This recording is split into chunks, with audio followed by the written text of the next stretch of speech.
لله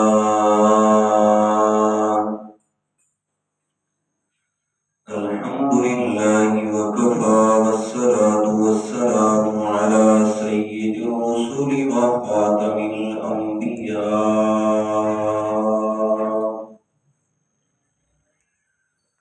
وعلى آله وأصحابه الأتقياء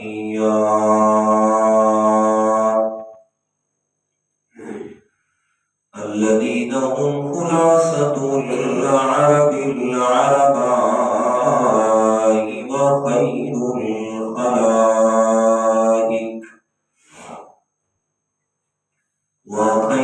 الخلائق بعد الأنبياء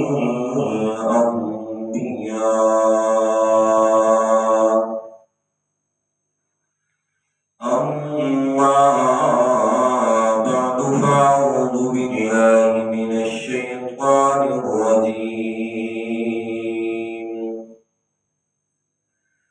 بسم الله الرحمن الرحيم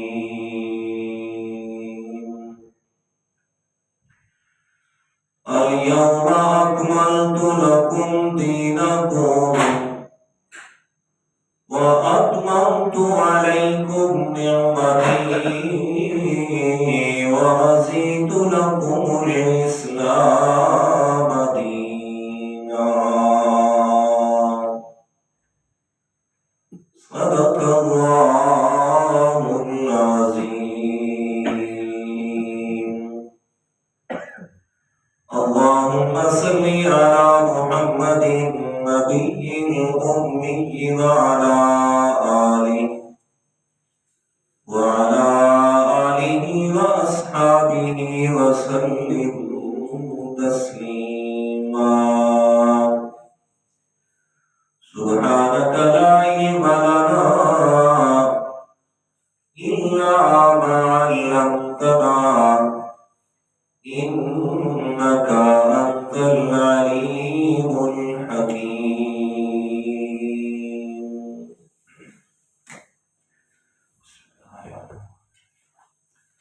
گرامی قدر سامعین،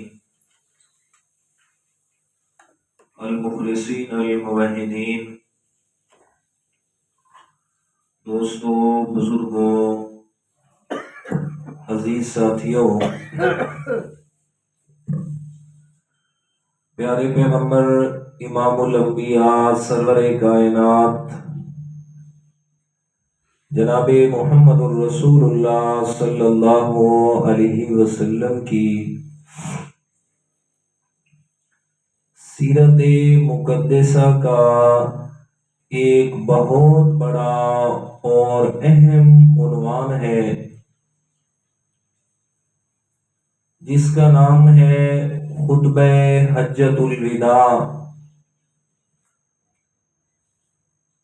جو میرے پیارے پیغمبر صلی اللہ علیہ وسلم نے اپنی زندگی کے پہلے اور آخری حج کی ادائیگی کے دوران 9 ذی الحج کو میدان عرفات میں ارشاد فرمایا۔ اس خطبہ میں پیارے پیغمبر صلی اللہ علیہ وسلم نے پورے دین اسلام اور شریعت کا خلاصہ بیان فرمایا، اس لیے کہ اللہ تعالیٰ کے یہ علم میں تھا کہ میرے پیارے پیغمبر کو دوبارہ میدان عرفات میں اس طرح کے خطبے کا موقع نہیں دیا جائے گا، تو اللہ تعالیٰ نے اپنے پیارے پیغمبر کی زبان مقدس سے ایسے الفاظ اور ایسے کلمات ادا فرما دیے کہ جو رہتی دنیا تک جو کوئی بھی انسان چاہے کوئی مسلمان ہے یا غیر مسلمان ہے، وہ یہ چاہتا ہے کہ میں پورے دین اسلام کو چند الفاظ میں سمجھ لوں یا مختصر ترین انداز میں میرے سامنے پوری شریعت اسلامیہ کا خلاصہ آ جائے۔ تو میرے پیارے پیغمبر کا خطبہ حجۃ الوداع ہی وہ ایسا خطبہ ہے کہ جو اس کے سارے سوالات کا جواب اپنے اندر سموئے ہوئے ہے۔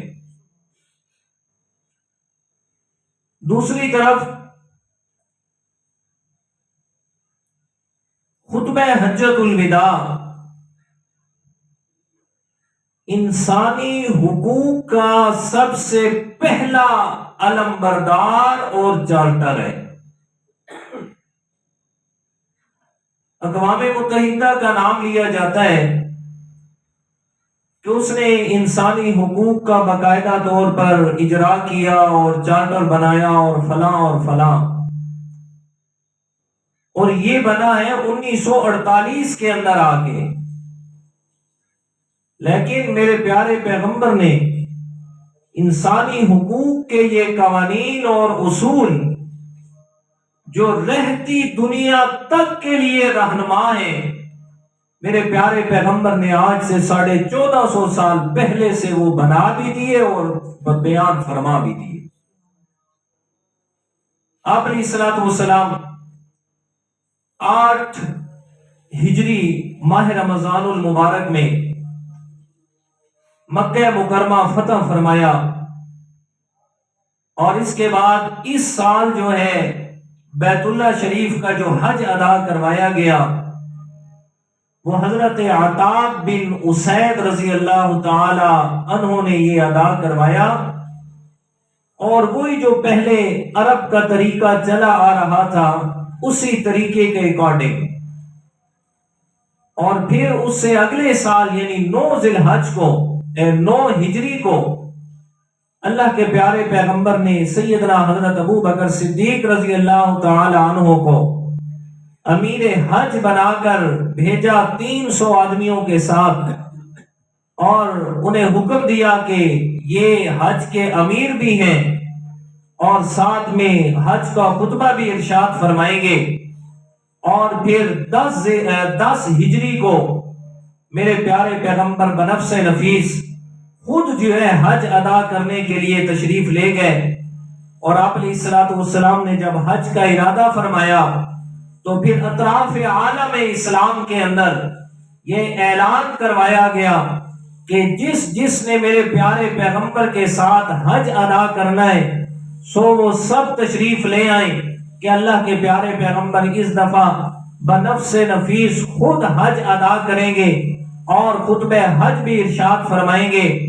تو مسلمانوں کا جم غفیر، ایک بہت بڑی تعداد مسلمانوں کی ہر طرف سے امڑ آئی، اور میرے پیارے پیغمبر کے ساتھ جو ہے وہ حج ادا کرنے کے لیے تمام کے تمام مسلمان بڑے ذوق اور شوق کے ساتھ جانے کے لیے تیاری کر کے میرے پیغمبر کے ساتھ آ گئے۔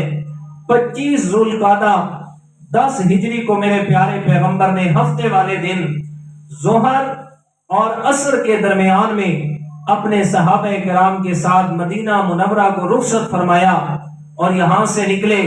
عصر سے پہلے میرے پیارے پیغمبر ذوالحلیفہ کے مقام پہ پہنچے، وہاں عصر کی نماز ادا فرمائی اور اسی جگہ پہ رات گزاری، اور صبح ہوئی تو صحابہ کرام سے ارشاد فرمایا کہ میرے پروردگار کی طرف سے مجھے یہ خبر دی گئی کہ آپ صرف حج نہیں بلکہ حج کے ساتھ عمرہ بھی ادا فرمائیں گے۔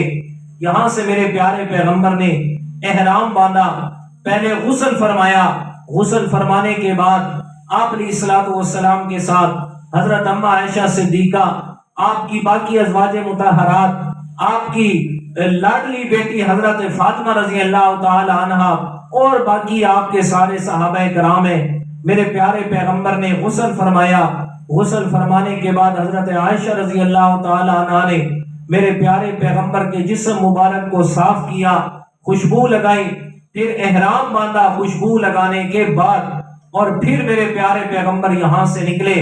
مکہ مکرمہ کی طرف آئے، آپ علیہ الصلوۃ والسلام 4 ذوالحج اور 10 ہجری کو مکہ مکرمہ پہنچے، اور یہاں پہنچ کے سیدھے بیت اللہ کی طرف گئے، وہاں طواف فرمایا اور صفا مروہ کے درمیان جو ہے وہ سعی کی اور عمرہ مکمل کیا۔ اور جن لوگوں نے اپنے ساتھ قربانی کے جانور جو لائے تھے انہیں حکم فرمایا کہ آپ نے احرام نہیں کھولنا، اور جو نہیں لائے تھے انہیں حکم کیا کہ آپ احرام کھولیں اور پھر حج کے لیے الگ سے احرام باندھنا ہے۔ یہ ایک مکمل تفصیل ہے، میں پچھلے درس میں 2 درس پہلے وہ جو ہمارا جمعے کے دن 15ویں دن کے حساب سے چل رہا ہے، وہ سورۃ البقرہ کے دوسرے پارے کے 8ویں رکوع پہ الحج اشہر معلومات کہ حج کے وہ مہینے اللہ تعالیٰ نے مقرر فرمائے، اس میں بڑی تفصیل سے اس کی وضاحت کر چکا ہوں۔ حج کی اقسام بھی اور ان کی ادائیگی کا طریقہ بھی اور ان کے فضائل مسائل وہ ہمارا یوٹیوب پہ موجود ہے، وہ ساری ڈیٹیل اس میں موجود ہے۔ آپ علیہ الصلوۃ والسلام 8 ذی الحج کو میرے پیارے پیغمبر نے مینا کی طرف تشریف لے گئے، اور ادھر جانے سے پہلے آپ علیہ الصلوۃ والسلام نے حج کی نیت سے احرام باندھا، اور احرام باندھنے کے بعد میرے پیارے پیغمبر مینا میں آئے اور پھر رات ادھر ہی گزاری، اور صبح 9 ذی الحج اتفاقی طور پر 9 ذی الحج ہے اور جمعے کا دن ہے، آپ علیہ الصلوۃ والسلام جو ہے وہ میدان عرفات کی طرف تشریف لے گئے، اور میدان عرفات میں میرے پیارے پیغمبر کے ساتھ تقریباً 1,40,000 سے زائد صحابہ کرام، مسلمانوں کا ٹھاٹھا مارتا ہوا یہ سمندر میرے پیارے پیغمبر کے ساتھ ہے۔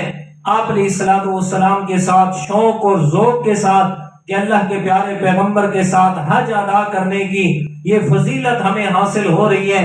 آپ علیہ الصلوۃ والسلام نے حج کا خطبہ ارشاد فرمایا، یہ میرے پیارے پیغمبر کی زندگی میں حج کا پہلا اور آخری خطبہ تھا جسے اللہ تعالیٰ نے میرے پیارے پیغمبر کی زبان مقدس سے ادا فرمایا۔ بڑا فصیح و بلیغ انداز میرے پیغمبر کا، اور پھر اتنا بڑا جمع غفیر لوگوں کا کہ آپ علیہ الصلوۃ والسلام کے دائیں طرف بائیں طرف آگے پیچھے ہر طرف جدھر دیکھو انسان ہی انسان نظر آتے، اور میرے پیارے پیغمبر اپنی اونٹنی پہ بیٹھ کے خطبہ ارشاد فرما رہے ہیں۔ اللہ تعالیٰ نے میرے پیارے پیغمبر کی آواز میں بھی معجزہ پیدا فرما دیا۔ صحابہ کرام فرماتے ہیں کہ اللہ کے پیارے پیغمبر، سنیے گا میرے بھائی، نہ اس دور میں لاؤڈ سپیکر نہ کوئی اور چیز، کچھ بھی نہیں تھا۔ صحابہ کرام فرماتے ہیں اللہ کے پیارے پیغمبر جو خطبہ ارشاد فرما رہے تھے، ہم میں سے ہر ایک کو ایسے محسوس ہوتا تھا کہ اللہ کے پیارے پیغمبر میرے ساتھ کھڑی ہو کے مجھ سے باتیں کر رہی ہیں، کہ ہر ایک آدمی کو بالکل صاف آواز، ہر ایک تک اللہ تعالیٰ نے آواز کو پہنچایا۔ تو گویا میرے پیارے پیغمبر کی آواز میں بھی اللہ تعالیٰ نے معجزہ پیدا فرما دیا۔ اس کے بعد میرے پیارے پیغمبر نے خطبہ شروع فرمایا۔ الفاظ سنیے گا خطبے کے کہ جو آپ علیہ الصلوۃ والسلام نے وہاں خطبہ شروع کیا تو اس میں کون سے الفاظ، اور آپ علیہ الصلوۃ والسلام کا اکثر معمول بھی تھا انہی الفاظ سے خطبہ ارشاد فرماتے تھے۔ حدیث پاک کا انداز دیکھیے گا۔ بسم اللہ۔ قال النبی صلی اللہ علیہ وسلم الحمد للہ نحمده ونستعینه ونستغفره ونؤمن به ونتوکل علیہ ونعوذ باللہ من شرور انفسنا ومن سیئات اعمالنا من يهده الله فلا مضل له ومن يضلله فلا هادي له اما بعد فإن خير الحديث كتاب الله وخير الهدي هدي محمد صلى الله عليه وسلم وشر الأمور محدثاتها إن كل محدثة بدعة كل بدعة ضلالة وكل ضلالة في النار۔ میرے پیارے پیغمبر نے خطبہ ارشاد فرمایا، اور شروع فرمایا اللہ تعالیٰ کی حمد و ثنا سے، اللہ تعالیٰ کی توحید سے شروع فرمایا الحمدللہ، ساری کی ساری تعریفیں اس ایک اللہ تعالیٰ کے لیے۔ فرمایا جس اللہ تعالیٰ نے میں پیغمبر کو خاتم النبیین بنایا ہے، نحمدہ ونستعینہ، اور میں پیغمبر اس اپنے رب کی تعریفیں کیوں نہ کروں؟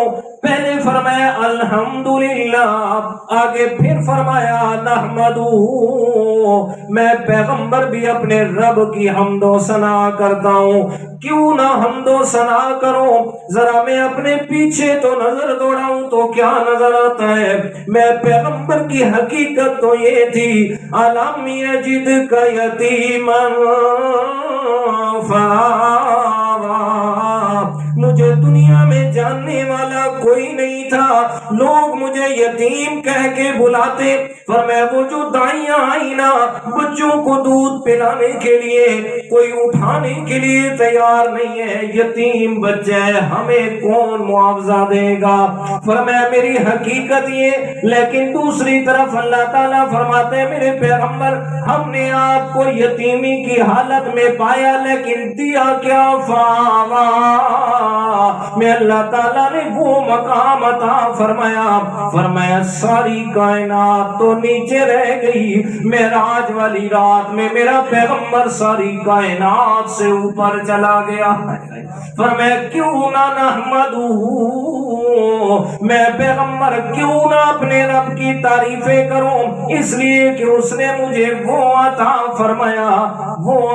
فرمایا جو کسی کو عطا نہ فرمایا، تو اس لیے نحمدہ، میں اللہ تعالیٰ میں پیغمبر اپنے رب کی ہم ہمیشہ حمد و ثنا کرتا ہوں، کرتا رہوں گا۔ نستعینہ، اور میں پیغمبر بھی مشکل میں مدد مانگتا ہوں تو کس سے؟ نستعینہ، مدد بھی مانگ رہا ہوں تو اپنے رب سے۔ پھر میرے پیارے پیغمبر نے کیسے مدد نہ چاہی، صرف کہا نہیں بلکہ کر کے دکھایا ہے۔ غزوہ بدر ہے، اللہ تعالیٰ کے پیارے پیغمبر حضرت سید عطاءاللہ شاہ صاحب بخاری رحمت اللہ تعالیٰ علیہ کی بات یاد آ گئی۔ حضرت شاہ صاحب فرماتے ہیں میں نے قرآن کے اوراق میں ایک ایسا حسین و جمیل دیکھا ہے کہ جس کے حسن و جمال کی قسمیں میرا رب کھاتا ہے، فرمایا اس کے چہرے کی قسم کھاتا ہے، والضحیٰ، اور اس کی زلفوں کا ذکر کیا اللہ تعالیٰ نے، واللیل اذا سجا، اور اس خوبصورت چہرے والے کے جس جگہ پہ پاؤں لگے اللہ تعالیٰ نے اس سرزمین کی قسم کھائی ہے اور فرمایا لا اقسم بهذا البلد وانت حل بهذا البلد ووالد وما ولد۔ میرے پیغمبر میں مکہ کی قسم اس لیے نہیں کھا رہا کہ یہاں بیت اللہ ہے، یہاں صفا مروہ ہے، مزدلفہ ہے، منی ہے، عرفات ہے، فرمایا نہیں اس لیے قسم کھا رہا ہوں کہ اس مکہ میں میرے پیارے آپ چلتے ہوئے نظر آتے ہیں۔ حضرت شاہ صاحب فرماتے ہیں جب دیکھتا ہوں نا اتنی عظمتوں والا ہے، جب یہ بولتا ہے تو اللہ تعالیٰ اس کے بولنے کی قسمیں لیتے ہیں۔ فرمایا وقیلی یا رب، میرے پیغمبر میں اللہ تعالیٰ کو تیرے ہونٹ ہلانے کی قسم ہے، فرمایا اس اتنی عظمتوں والے خوبصورت چہرے کو دیکھتا ہوں نا میرا دل چاہتا ہے عطا اللہ اسی کی عبادت شروع کر دے۔ اتنی عظمتوں والا ہے کہ جس کے چہرے کی قسم، جس کے زلفوں کی قسم، جس کی زبان کے ایک ایک حرف کی اللہ تعالیٰ قسم کھا رہا ہے، عطا اللہ کیوں نہ ہو تو اسی کی عبادت کر۔ لیکن جب میں اس کی سیرت کی طرف جاتا ہوں تو کیا دیکھتا ہوں؟ میدان بدر ہے اور بدر کا میدان میں یہ خوبصورت چہرے والا کسی اور کے سامنے روتا ہوا نظر آتا ہے۔ میرے پیارے پیغمبر بدر کا میدان ہے، اللہ کے پیارے پیغمبر وہ 313 مٹھی بھر لوگ لے کے گئے اور سامنے میں 1000 کی تعداد ہے. میرے پیارے پیغمبر اللہ تعالیٰ کے سامنے دعا کے لیے ہاتھ اٹھائے. فرمائے اتنے میرے پیغمبر نے ہاتھ پھیلائے ہیں آپ کی چادر مبارک کندھوں سے گر گئی. اللہ کے پیارے پیغمبر فرماتے ہیں اللہم ان تولک هذه العصابہ فلا تعبد عبدا. مولا میں چند لوگ مٹھی بھر یہ جماعت لے کے آیا تیرے راستے میں, اگر یہ لوگ ختم ہو گئے تو قیامت تک تیرا نام لینے والا کوئی نہیں ہوگا. فرمایا نستعینہ, میں پیغمبر مدد بھی چاہتا ہوں تو کس سے؟ بولنا نہیں ہے, گناہ ملے گا, ٹھیک ہے نا. اللہ اکبر اللہ اکبر. میرے پیغمبر خطبہ ارشاد فرما رہے ہیں الحمدللہ نحمدہ ونستعینہ ونستغفرہ ونؤمن به ونتوکل علیہ ونعوذ باللہ من شرور انفسنا ومن سیئات اعمالنا من یہدہ اللہ فلا مضل لہ. مولا جسے تو ہدایت نہ دے, کون کہہ رہا ہے؟ یہ سرور کائنات کہہ رہے ہیں, ساری کائنات کے تاجدار کہہ رہے ہیں مولا جسے تو نہ ہدایت دے میں پیغمبر بھی نہیں دے سکتا, میں پیغمبر بھی نہیں دے سکتا. دیکھیے گا نا میرے پیغمبر کے چچا ابو طالب ہیں, میرے پیارے پیغمبر زندگی کا آخر ہے, منتیں کر رہے ہیں چچا ایک دفعہ تو کلمہ پڑھ لے, اور نہیں تو میرے صرف کان میں ہی پڑھ لے, انا احاج لک عند اللہ, صرف کان میں پڑھ لے, میں قیامت کے دن اللہ تعالیٰ سے تیری سفارش ضرور کروں گا. مولا میرے کان میں تو چچا نے کلمہ پڑھا تھا. ابو طالب کہتے ہیں نہیں نہیں بھتیجا, تو ہے بھی سچا, تیرا دین بھی سچا, ساری بات اپنی جگہ پہ ہے, لیکن میں جاتے جاتے برادری کا نام کٹوا کے نہیں جاتا. میرے پیارے پیغمبر روتے ہوئے واپس آئے ہیں. اللہ تعالیٰ نے سورۃ قصص 20ویں پارے کا مقام نازل فرما دیا. فرمایا میرے پیارے پیغمبر, او میرے لاج دلارے پیغمبر, انک لا تہدی من احببتا ولکن اللہ یہدی من یشاء. میرا پیغمبر جس سے آپ محبت کرتے ہیں اسے ہدایت نہیں دے سکتے. جی میرے پیغمبر فرما رہے ہیں من یہدی اللہ فلا مضل لہ, جسے تو نہ ہدایت دے مولا کوئی بھی ہدایت دینے والا نہیں ہے.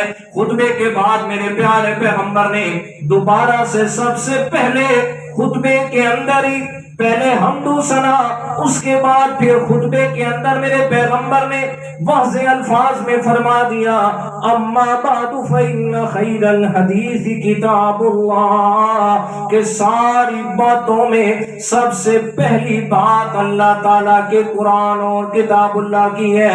اس کے بعد فرمایا لا الہ الا اللہ وحدہ لا شریک لہ لہ الملک ولہ الحمد یحیی ویمیت وہو علی کل شیء قدیر. ایھا الناس وحدوا اللہ فإن التوحید رأس الطاعات. فرمایا دنیا کائنات کے لوگوں خیال کرنا وحید اللہ, اللہ تعالیٰ کی وحدانیت کو ماننا.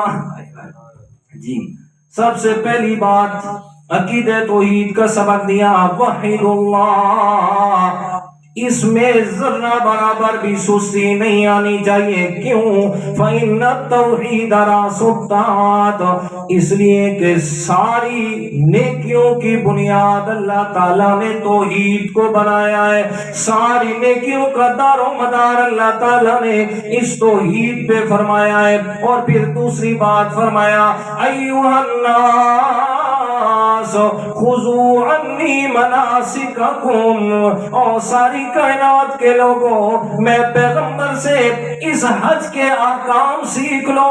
خذوا عنی تعلموا القرآن وعلموه الناس، اس قرآن مجید کی تعلیم میں پیغمبر سے لے لو، آگے پہنچا دو، اس لیے کہ لعلی لا اراکم بعد عامی ھذا، کوئی پتہ نہیں میں پیغمبر اگلے سال تمہارے اندر موجود ہوں یا نہ ہوں، کوئی پتہ نہیں اللہ تعالیٰ کی طرف سے پیغام آ گیا، میں پیغمبر نے آگے نہ نہیں کر سکنی، اس لیے اب وقت ہے میں پیغمبر سے دین سیکھ لو، دین سیکھ لو. تعلم الفرائض، علم وراثت کے احکام بھی میں پیغمبر سے سیکھ لو. لعلی لا اراکم بعد حجت عامی ھذا، اگلے سال حج کے موقع پہ کوئی پتہ نہیں میں پیغمبر تمہارے اندر موجود نہ ہوں. اللہ کے پیارے پیغمبر نے حضرت معاذ بن جبل رضی اللہ تعالیٰ عنہ کو جب یمن کا گورنر بنا کے بھیجا ہے، میرے پیارے پیغمبر حضرت معاذ کو الوداع کہنے کے لیے حضرت معاذ کے ساتھ ساتھ چل رہے ہیں. حضرت معاذ یمن کی طرف جا رہے ہیں، میرے پیغمبر پیدل ہیں، حضرت معاذ سواری پہ سوار ہیں، اور میرے پیغمبر فرماتے ہیں معاذ خیال کرنا یار، یسروا ولا تعسروا، لوگوں کے لیے آسانیاں پیدا کرنا، ان کو مشکلات میں نہ ڈالنا، خیال کرنا بڑی آسانیوں والا معاملہ کرنا لوگوں کے ساتھ. اور اگلی بات ذہن میں رکھ معاذ، ہو سکتا ہے اگلی دفعہ اگلے سال جب تو واپس آئے گا میں پیغمبر کو نہیں پائے گا، لیکن میری مسجد ہوگی، میری قبر ہوگی. فرمایا حضرت معاذ کی چیخیں نکل گئی، فرماتے یا رسول اللہ میرے ماں باپ آپ پہ قربان ہو، کیوں ایسی باتیں کرتے ہیں، ہمارا کیا بنے گا؟ میرے پیغمبر فرمایا او معاذ، میرے رب کا حکم آیا تو میں پیغمبر نے انکار نہیں کر سکنا. یہ خطبہ حجۃ الوداع میرے پیغمبر کا، اس پہ بھی اللہ کے پیارے پیغمبر اشارہ فرما رہے لعلی لا اراکم بعد عامی ھذا، او لوگوں کوئی پتہ نہیں ہے اگلے سال میں پیغمبر تمہارے اندر موجود نہ ہوں، اس لیے اب اچھے طریقے سے میں پیغمبر سے احکام سیکھ لو، اچھے طریقے سے. فرمایا آپس کے اندر پیار محبت بناؤ، اس کے لیے میرے پیغمبر نے بڑا پیارا انداز اپنایا.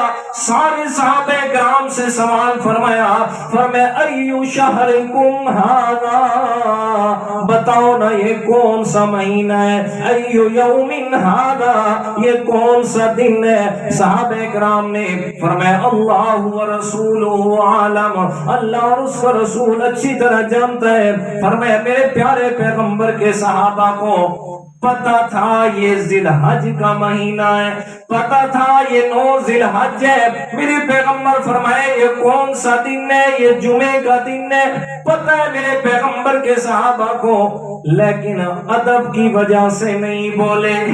دوسرے نمبر پہ کہ اگر ہو تو جمعے کا دن اور میرے پیغمبر فرما دیں کہ ہفتے کا دن ہے اور اللہ کے حکم سے ہو تو بلا ہم کیسے انکار کریں جی. اس لیے فرمایا اللہ ورسولہ عالم، اللہ اور اس کا رسول اچھی طرح جانتا ہے. میرے پیارے پیغمبر نے فرمایا الیس ھذا من اشہر الحرم، بتاؤ نا کیا یہ ماہ ذی الحج نہیں ہے؟ صحابہ اکرام نے فرمایا یا رسول اللہ بلا کیوں نہیں، ماہ ذی الحج ہی ہے. اللہ کے پیارے پیغمبر سمجھانا کچھ اور چاہتے تھے.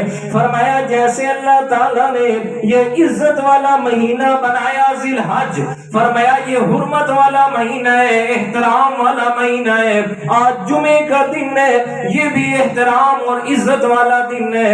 9 ذی الحج ہے، یہ بھی اللہ تعالیٰ نے احترام والا دن بنایا ہے. فرمایا اسی طرح اللہ تعالیٰ نے ان دماءکم و اموالکم و اعراضکم علیکم حرام،